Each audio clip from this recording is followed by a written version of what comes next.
is the most beautiful racetrack in America, hands down. Good afternoon, ladies and gentlemen. I welcome you to the breeding stock sale. Book one. Good to have you back with us.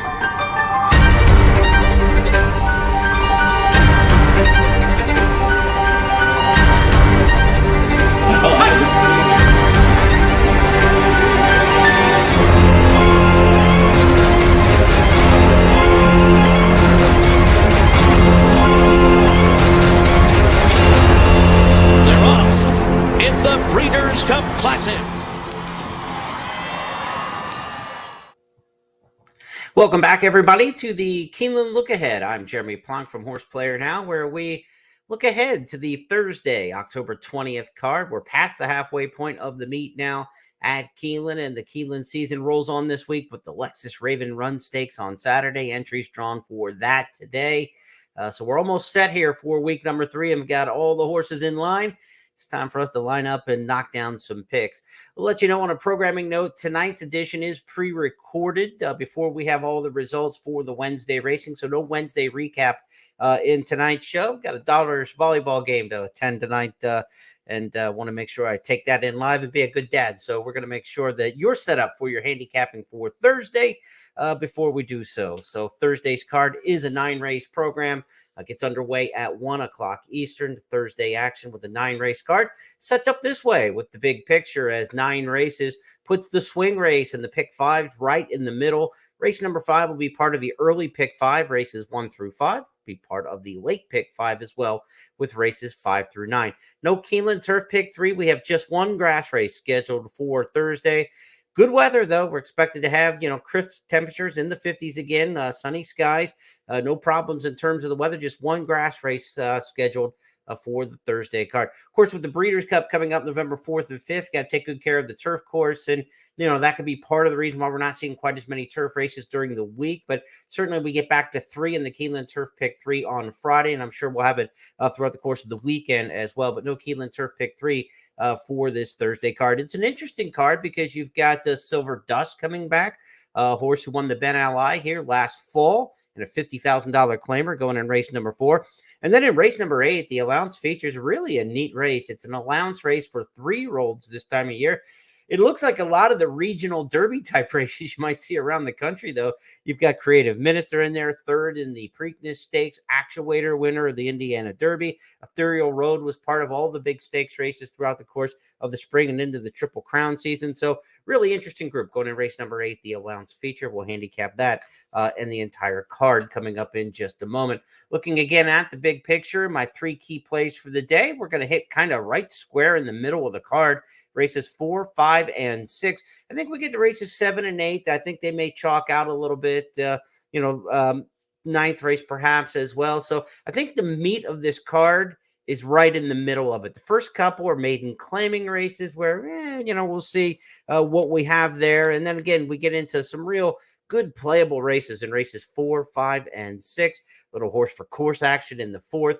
A good conditions fit and a starter allowance in the 5th. And horse coming in from the Pacific Northwest, and I think the people are going to overlook a bit in the 6th race, my other key play. So let's get right to the handicapping, shall we, for this Thursday card. First race, again, begins 1 o'clock Eastern, kicks off the early pick 5. Here's a look at the Keeneland Handicappers Consensus. Screenshot from Keeneland.com. You can go get this for yourself. There's a printable version as well, but this gives us a sense of what the public handicappers like, where there's agreement, where there's disagreement, what races might be pretty focused and favorite laden, and what races might just be completely wide open, because if the 5 of us can't formulate any sort of opinion on a race, then chances are the general public will be just as equally confused.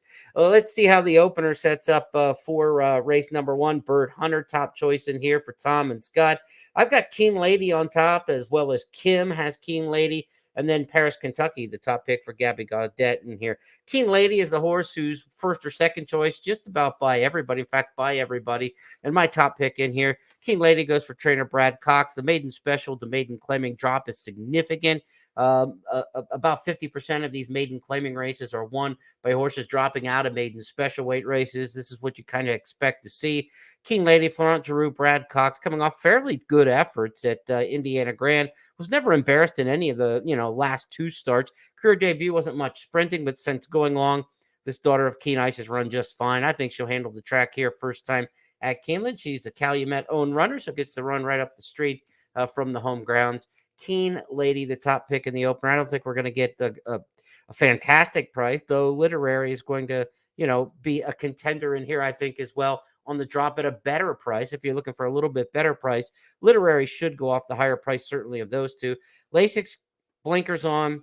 Ben Colbreck on the class drop. He does pretty well when he drops his horses in class. So Literary is another one in here to consider on the drop, but kind of similar to race number 1 on the Wednesday card. There's not a whole lot to just completely love and embrace with these maiden claimers going long. Just kind of taking the class drops and hoping that it works out. Early speed, very effective at this kind of level, though, in these kind of races. If you can figure out who's going to make the lead, a wire-to-wire possibility is right there. Keen Lady did get to the front last time at Indiana Horseshoe Indianapolis. There's not a lot of speed on here in paper. Front Giroux is aggressive, so I think I'll put Keen Lady on the front. Whoever makes the front probably wires race number 1, and it's probably as simple as that. Race number 1, of course, is going to start the early pick 5. Do you single in there with Keen Lady? I think you do. If you don't take her, I think the rest of them are they all look about the same. Maybe use Literary and Bird Hunter and go 2 to 3 deep, but I don't know. Keen Lady, probably a single. And if you don't really feel good about the single and you don't want to spread, then you skip the pick 5 on Thursday, and you're looking at the pick 4 as to where you want to get involved in the multi-race wagers. The pick 4 will start in race number 2, as denoted there on the big board. And as you look across the handicapper selectors box here, a couple different picks. Evoking is a morning line favorite, significant morning line favorite from Nick Tamaro's line.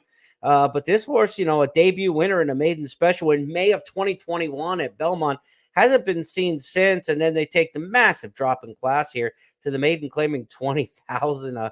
Union Reg, smart Seattle pedigree here. This horse should not be in for 20,000 if she's still any good. And even as a broodmare prospect with that pedigree, you're kind of surprised to see her drop her in for 20 here off the long layoff. She's already a winner. So I'm not sure what the deal is with Evoking here, but kind of scares me off a little bit.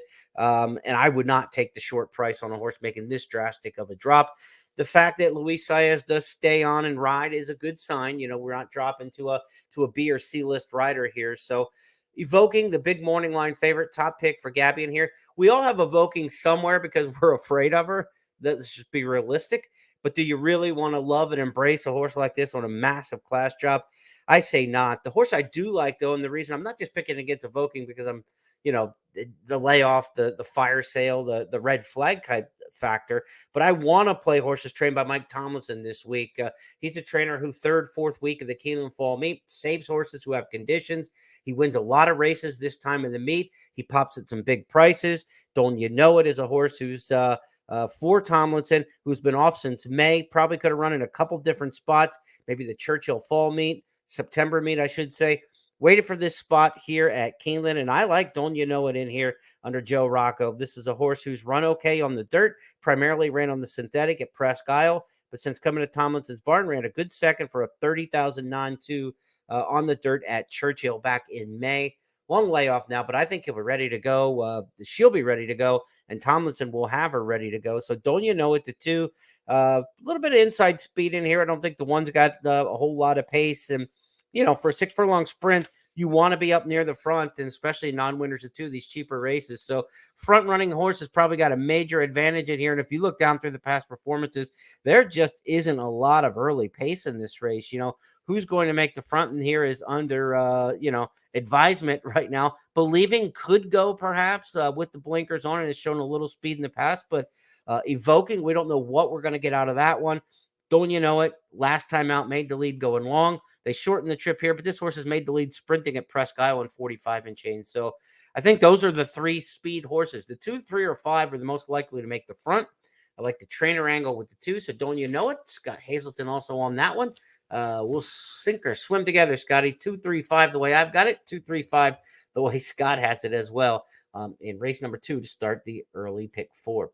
We look at the big picture here, and you see race number 3's got nothing next to it. No sequences start here, but of course, it's part of the early pick 4 and early pick 5. And this is a race where picking a winner in here is going to take a little bit of pace help for me because I've got the one Escapologist, but this horse showed absolutely no speed at all in the career debut. When rallying third behind a big Brad Cox favorite who was supposed to win that day, a good debut for Escapologist, but you're going to have to break a little bit more into the game to win here at Keeneland with the 16th pole finish line in play. I like the inside draw for the mile on the 16th for Escapologist. We'll save a lot of ground, and then we'll see if Brian Hernandez can get a rally going. But you don't want to wait too long. Mile on the 16th here with the short stretch. You got to get up into it. A couple of also eligible horses I like in here, the 10 days later and Diversiful. So really in handicapping this race, we're going to have to wait until the final field is set up, who gets in off the also eligible list or not. McPeak also has 10 days later with Hernandez named. I mean, if he would prefer to run that one over Escapologist, he could always just scratch Escapologist and run 10 days later. But those two horses look about the same on paper. They look very similar. 10 days later does have a little more experience, but has run 3 of the same races, similar to what Escapologist has run to this point. So 1 and 13, difficult to separate, but you're certainly going to get a much better post position with the 1 than the 13. You're automatically going to save ground. Both drop back closers, though, probably should not be hung too wide unless the rider decides to go wide on the far turn with some momentum. Others in this race, in race number 3, worth a little bit of a look. According to the other public handicappers, the 7 Endpoint, top pick for Scott and Gabby. Endpoint's a horse I had 4th, just off the cusp of my top 4. And with the scratches potentially of the also eligibles, Endpoint could move up, as high as my 2nd pick in here if the alsos don't draw in. Endpoint gets blinkers on, a Nyquist colt for Paulo Lobo. His barn's going well at the meet. This is a horse stretching out sprinter route. I'm not too worried about a sprinter route in these maiden races for the 2-year-olds. Plenty of them win. 7 furlong race last time, so that's not that big of a deal on the stretch out here at Keeneland. Endpoint certainly could be a major factor in here among the others that I don't have listed in my top 3. Again, let's keep an eye on what happens with the 13 and the 14 in terms of the potential scratches there in the 3rd race. 4th race on the Thursday card begins the pick 6. It's also the first key play for me of the day, as I say a fall upsetter could strike again. It's number 2, Hot Shot Kid. Hot Shot Kid's a horse who won at 14-1 in a $50,000 claimer for trainer Mac Robertson back here in the fall meet last year. It's a $50,000 claimer.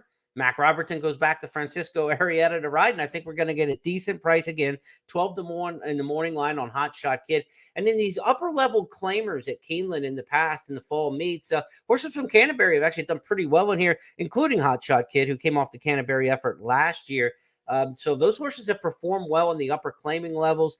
Robertson, a high percentage trainer around the country, doesn't run a lot of horses at Keeneland, but certainly capable of getting a win here, as we saw with Hot Shot Kid last year.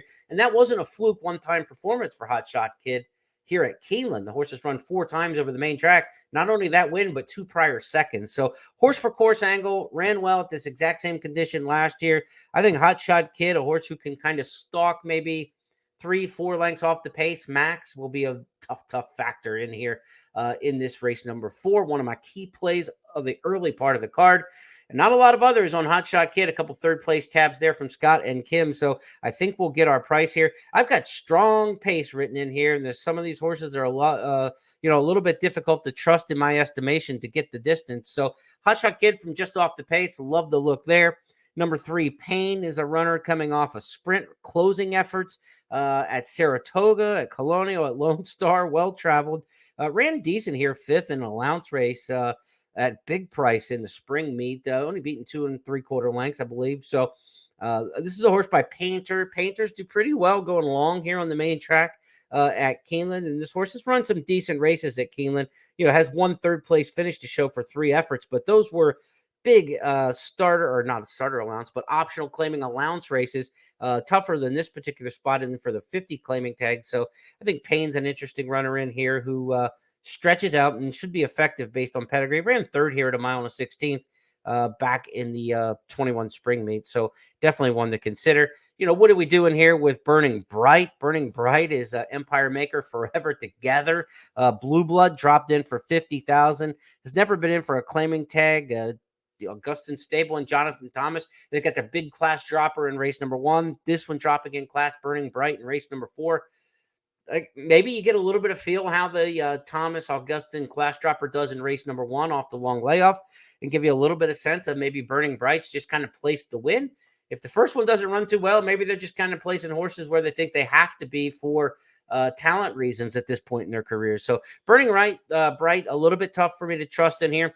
And another one that's hard to trust is Silver Dust. Last year's winner of the Ben Ali Stakes here during the fall meet. He was one of the top handicap horses on the grounds. Now has done absolutely nothing since then. Beaten double-digit lengths in 4 of the last 5 starts. Hasn't finished in the money since that Ben Ali win.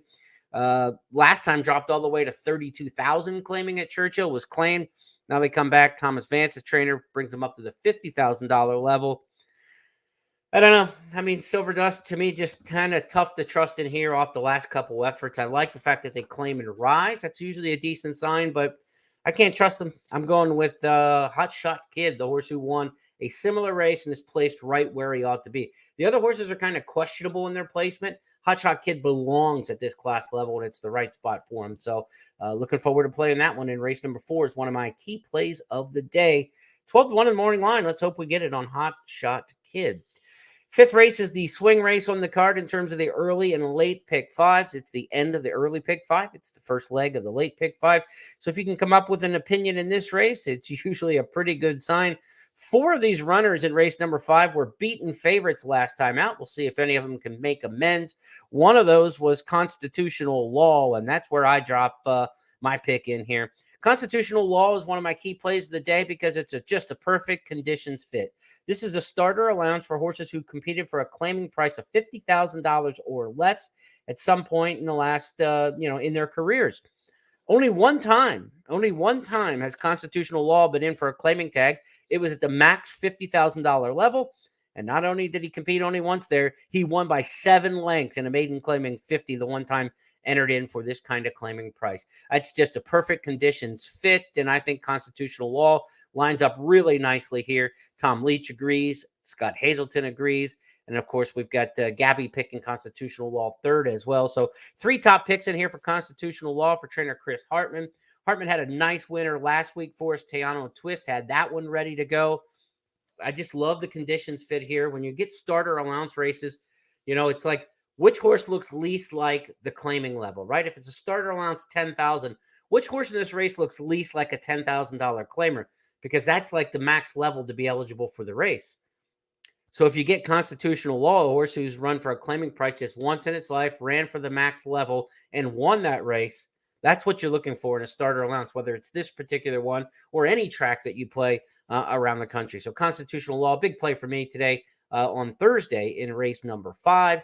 And as we get into the late pick 4 here, or the late pick 5, starting with this race, I'm bullish. I'm going Constitutional Law in a single. I know Comiskey Park in here is going to be a horse who's usually right around it, but Comiskey Park, tough to trust on top, gets a lot of second, third place finishes, 9 times second or third in the 18 career starts, especially lately. So while I like Comiskey Park to hit the board, not necessarily on the win end. And same thing with Mount Altos. This is a horse who's been the beaten favorite 3 of the last 4 starts, just seems to fail at the end of the races. Tyler Gaffleone rode last time. They looked good as gone at Churchill. Didn't get it done that day. So I don't think Mount Altos is a horse that you want to play on top either. I think these are Mount Athos. This is a horse to play underneath second or third. I'm bullish. I'm all in on Constitutional Law. It's a single for me in race number 5, and that's in the swing leg of the pick 5. So when you have a horse you really like and you could use in both sequences, that's how you like to line up your card. Let's go to race number 6 now in the late pick 4. We'll get underway in this one. Allowance optional claiming 3rd level here. So these are non-winners of 3 other than Lifetime. And this is almost like a stakes race as well. You've got Major Fed, who was in the Fayette Stakes here in the past, Kentucky Derby alum. Mailman Money's been in the Louisiana Derby, coming out of a stakes last time out at Ellis Park. Cupid's Claws running Stakes Company. 5-star General, though, is a stakes horse from the Pacific Northwest at Emerald Downs, and Graham Forster brings this one in. He did not train the horse up in the Pacific Northwest at Emerald. That was Doris Hebert training there. But this horse is running the last 3 editions of the Long Acres Mile, which is the premier race, grade 3 race mile in the Pacific Northwest. Gets a lot of horses from Southern California, Northern California, shippers in for it. The last 3 years, 5-Star General has finished second, third, and third in the Long Acres Mile. This horse is taking on top quality competition.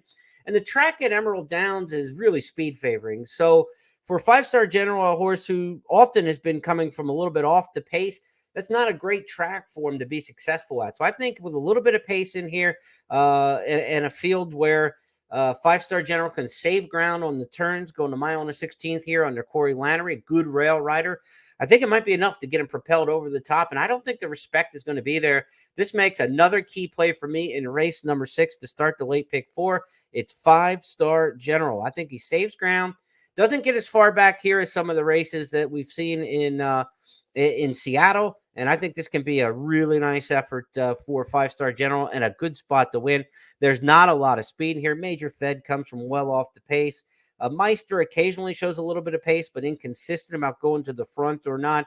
Ethical Judgment with the blinkers on probably sets the pace in here, but Ethical Judgment goes for a Brendan Walsh barn that's really struggled at the meet. Wins have been hard to come by for the Walsh barn. Ethical Judgment does like the track here at Keeneland. I would certainly consider that horse, and Meister coming off back-to-back wins.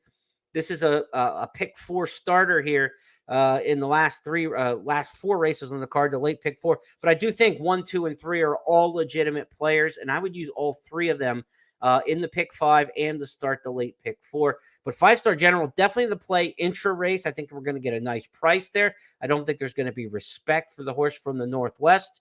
So 5-Star General is the win play. Exact the key box, which means you're boxing 1, 2, and you're boxing 1, 3. We need the 1 to get in there first or second in order to cash, but that's the way I really feel this one lines up. And as far as the pick 4 and pick 5 goes, let's go with the old-fashioned 1, 2, 3 in race number 6. 7th on the card is our only turf race on the program. Again, just one grass race. It's at an about distance of a mile and a 16th. So they'll move the gate placement just a little bit here. About a mile and a 16th the distance. And look, Grand Motion has just been tied on. He's got 4 wins at the meet. His horses are all running well. They're running well on the grass. And bipartisanship with Luis Saez takes a long layoff since March. And you say, well, will Motion have this one ready off the layoff? He's already had a win at the meet with a February layoff to this Keeneland fall meet. I think bipartisanship is class. This is a horse who won the Tropical Park Oaks, ran in the Pegasus World Cup Turf. Fits really well in this 2 other than allowance race on the comeback. So I think Grand Motion will have bipartisanship ready to go in race number 7. My top pick in here. Also the top pick of Kim Nelson. Bipartisanship, a top 3 pick for all the handicappers in here. Others to consider, Champagne Lady for Tom and for Scott. Champagne Lady comes off a second-place finish at Kentucky Downs.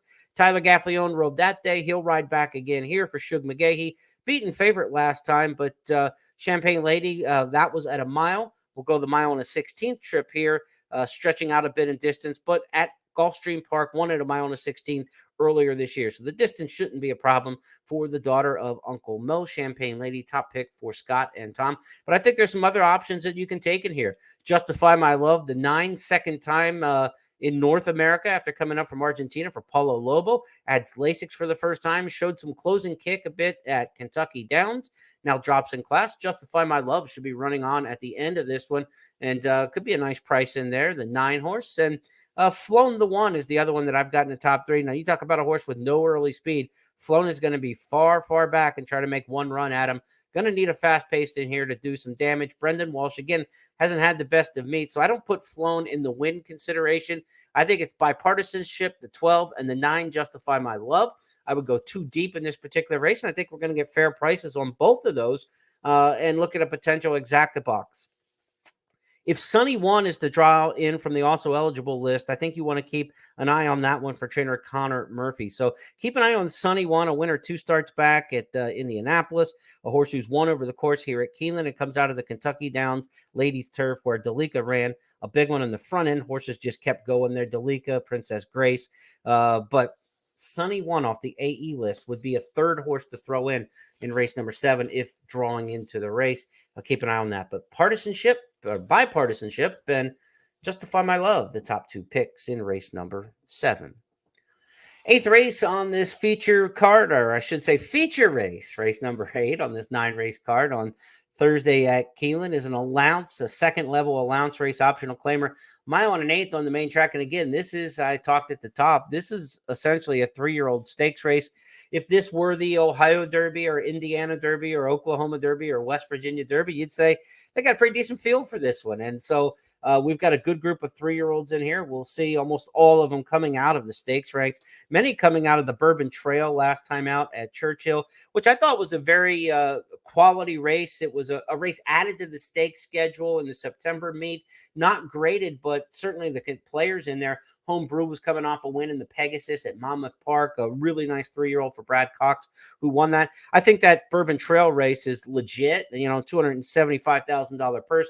It legitimately as good as a lot of the grade 3 Derby type races around the country. So a high quality race that several of these horses come out of, including Creative Minister, who finished second in that spot. And that's where I'm going on top in the 8th race feature. Creative Minister, not wild about post number 12, but at a mile and an eighth, you got a little bit longer run into the first turn. It's going to be a challenge for Brian Hernandez because of the running style Creative Minister, not speed to go up there and try to start crossing over horses, and not a drop back dead closer who's just going to fall back, make a left-hand turn and save ground into that clubhouse turn. So Creative Minister is going to have to get the trip here, but I think the best horse in the race, 3rd place finisher in the Preakness, hasn't had a propensity to win a lot, but when tied on this spring at Keeneland, broke the maiden here, and then on Derby Day ran very impressively at Churchill Downs. So I think Creative Minister cycling back to a good race off that second last time out and is the horse to beat in here. But if you want to go against Creative Minister because of the 12 post and that kind of even running style that could get hung wide,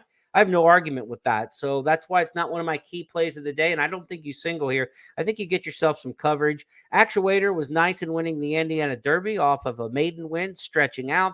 Now a mile and an eighth for the first time. This one's by Bodemeister out of an Indian Charlie mare. So it's Baffert Speed on Baffert Speed. I don't know if the mile and an eighth is perfect for Actuator, but on running style, certainly the Michael McCarthy trainee looks set to run this distance on past performances. Back to Lasix, did not have Lasix in the Jerkins, the grade 1 sprint up in New York. Significant, maybe, because that was the only time this horse has run a poor race in his life. So back on the Lasix here, Actuator should be back in good graces, I think, and be tough. Seraphos is one I think you want to keep an eye on, coming in from various ports of call for a hot Grand Motion barn. We've talked about that. Seraphos is a horse based in Maryland at Fair Hill, but traveled up the Woodbine for the Toronto Cup last time. You get back to the main track races, though. The main track races at Delaware, Pimlico, Laurel are all good. Tampa Bay Downs, this horse did not run well on the turf. So get rid of the turf races. The dirt races are good. And Seraphos is by Into Mischief, who's having a fantastic meet. 6 wins at the meet already for the sire Into Mischief. 4 of those on dirt, 2 of them on the turf. They're all running here. So I think Seraphos is a horse who could like the track, be a nice price. Not quite as far back probably early as that we'll see with my top pick in there, Creative Minister. I would go 3 deep in here and also consider the one St. Tappet for a Todd Pletcher barn that's doing nothing wrong. Disappointing effort as the favorite in the Bourbon Trail last time. Let's figure out that something went wrong that day. They've got him back the way he should be. And St. Tappet is a player in here out of the champion mare, the horse of the year, Havre de Grace. So really a nice pedigree by Tappet. St. Tappet also one to use in there. I will go 4 deep in race number 8. The allowance feature for the multi-race bets. We're pretty narrowed in some of the other spots, a single in race number 5 to start the late pick 5. We're going 3 deep in the 6th, 2 deep in the 7th. Keep an eye on that, also eligible maybe to add in the 7th. In the 8th, though, I would go with the top 4, 12, 7, 5, and 1, 4 deep for the late pick 4. I like Creative Minister on top. If we can get a price 3-1, 7-2 in order to get enticed into the win bets. Otherwise, I just want to use Creative Minister in the exotics and pair it up with other horses. I don't know that under 3-1 from the 12 hole with that running style. I don't know if that's valued to get too aggressive into a win bet, but you definitely want Creative Minister on top in your multi-race bets, working in the exactas. 12, 7, 5, and 1, the horses, again, that I'm most interested in race number 8. Ninth and final on the card. We'll wrap things up, and we've got a nice pedigree player in here. Pure Pauline by Curlin out of Keene Pauline. This is a pure Stone Street Stables pedigree. Todd Pletcher trains. This horse was beaten favored in the career debut at Saratoga, but ran well, made a good middle move in the middle of the race at 7 furlongs. Now stretches out to 1 mile and a 16th. And how about John Velasquez? He's had 6 wins at the meet. The veteran is riding very well. Limited number of starts at the meet, just in the low 20s, and he's already got the 6 victories. So Johnny V's riding exceptionally well. He's got Pure Pauline in here on the sprint to route stretch out. I like that middle move in the sprint. I think if they run, a little more even Steven, going 2 turns, and the tempo's not as aggressive as it is when you try to cut into a hot tempo in a sprint race. Now you get a more soft tempo going around 2 turns. That eagerness, if Pure Pauline's eager, it's going to bring her to the front of the pack in here, and then she's going to be tough kicking with that pedigree from that point forward. So Pure Pauline for me in race number 9, the top choice. And others to look at, the 5 comparative, a really good pedigree here as well. Street Sense out of Collective. This is a Godolphin pedigree, top and the Street Cry, the Godolphin part of the Street Sense, and Collective, really good Godolphin pedigree here. Coming out of a mile race at Churchill, stretching out to 1 mile and a 16th. That's always a dangerous move in terms of distance and configurations, because when they go the 1-turn mile at Churchill to the 2-turn race here at Keeneland, the 16th pole finish line really helps them out. So comparative, Pure Pauline, definitely horses you want to use. Huntley could be the price in here. Had a terrible post position at Churchill, or a terrible start, I should say, at Churchill, and then made the move on the backstretch into the pace in the 1-turn mile. Premature move, trying to play makeup mode. Now they get a more aggressive early jockey in Ricardo Santana. They go from the 1-turn mile to the 2-turn mile and a 16th. I think this is a horse you certainly want to consider. Huntley, the 8. And I did not mention Grand Entrance, the 9, and that's probably a bad move not to. This is a horse 3rd at Aqueduct in the career debut for Todd Pletcher. Another with a world-class pedigree in here as well, a Bernardini. So Grand Entrance is another that you might want to consider. Grand Entrance being the 9. So 3, 5, 8, and 9, all legitimate top players for me in here. Mighty Madison, the top pick for Kim in here. And Mighty Madison also gets some love from Scott Hazelton and Gabby Gaudet's 2nd pick. So I'm not even using that runner, and I'm 4 deep already. So you're getting into some pricey territory in a race with some good options in race number 9 if you want to spread that deep. If you're going to go that deep in race number 9, though, you got to have some opinions in other races to get started. For me, Constitutional Law in that race number 6 to kick off the late pick 5 is really a key player in race number 5. Race number 5 kicking off the late pick 5. Really a key player there, because if we single in race number 5, it costs the same to play the pick 5 as it does the pick 4. You're single, and so you're taking your pick 4 ticket and multiplying it by 1. It's the exact same cost. So I will be involved in the late pick 5. Constitutional Law, the big reason for that. In the nightcap, though, Pure Pauline, the top choice, but you could make a case for 4 or 5 of those, depending on your budget and how deep you may want to go. That's a wrap on the Thursday card. We thank you for watching this evening. A reminder, this was a pre-recorded podcast, so if there's any major breaking news during the card today at Keeneland, we're sorry we don't have it for you, but certainly keep up with the news and the notes at Keeneland.com. And watch Keeneland today at 11:30 Eastern before this Thursday card, as Scott and Gabby will give you the latest news from Keeneland on site there in Lexington, 11:30 Eastern on all the channels where you get your Keeneland social media information. On behalf of Horse Player Now and everybody at Keeneland, I'm Jeremy Plonk. Have a great night, and we'll talk to you tomorrow when we look ahead to the Friday card.